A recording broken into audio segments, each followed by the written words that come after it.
So just going to make a video on how to kind of make a bed frame for the back of your van. Mine is a Plymouth Voyager Sport, a good one. Really old, but it has quite a lot of space in the back once you take out two back seats. And then I was building the frame today and realized that probably people would like to do the same thing. I have no carpentry skills. I'm lucky enough to borrow a saw, a power drill, a tape measure, you know, some screws and stuff like that. That's all you need.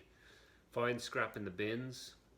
That's all I did. I found some roofing, wood, kind of sturdy wood, cut that up into the shape, and then I found like 8-foot planks that I would use to make the bed frame.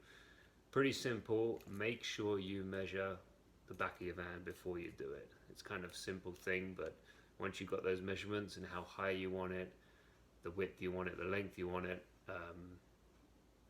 you don't have to go back in the van once you've got those measurements. You can do everything outside and then put it together and it will fit. Again, I don't have any carpentry skills, so this is a free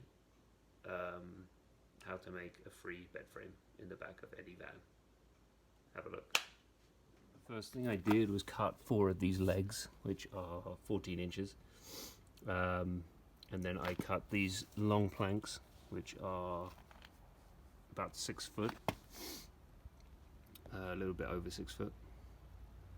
And then I screwed these in first to make the kind of the legs of it. And then the same on the other side, obviously, and I put the legs on the inside just so it would make room for this kind of joint here where you could screw in here and here. So screw those in first and then cut these pieces and make sure that you take into account the it's going to be overlapping slightly, so you make these slightly less wide than you actually want it, if that makes sense, because they've got to fit in between here.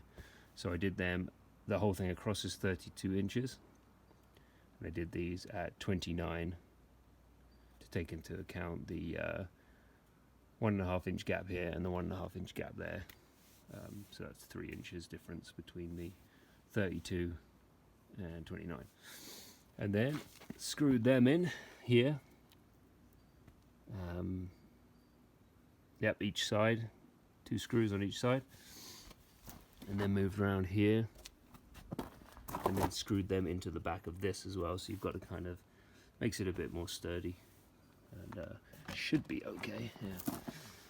And then you've got these planks in the middle, also 29 inches across, same as these ones, but I'm just going to put them up like this, so hopefully the storage underneath is a bit better.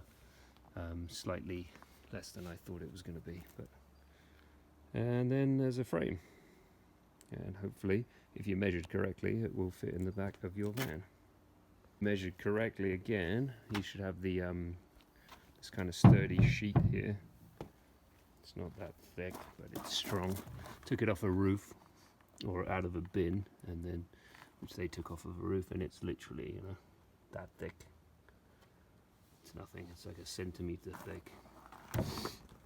And then I'm just going to drill in each corner, probably keep it simple. Maybe 2 more in the middle as well, not sure yet. And that is it. That is a bed frame, easy as that.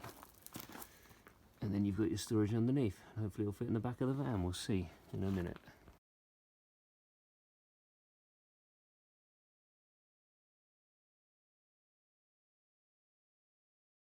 There you go. So, fairly simple frame, using scrap material. Yeah, and you got a single bed. I mean, obviously you could make it a bit bigger. I wanted the space on the side for a bike or something, but if there's 2 of you and you wanted a bigger bed, then yeah, just change your measurements. And I'll put everything in the description of measurements and what I used. And this is a Plymouth Voyager as well, so that will give you an idea of the dimensions. I got quite a lot of space in the back of this bad boy, so yeah, sounds good. And tools I used was just these planks, which are, I don't know, 8 feet maybe 4 of them. This power drill, the Robson screws and this power saw, and that is all you need to make your own camper bed. And screws, kind of long screws like this, so they go through two thickness worth of planks. And that's it.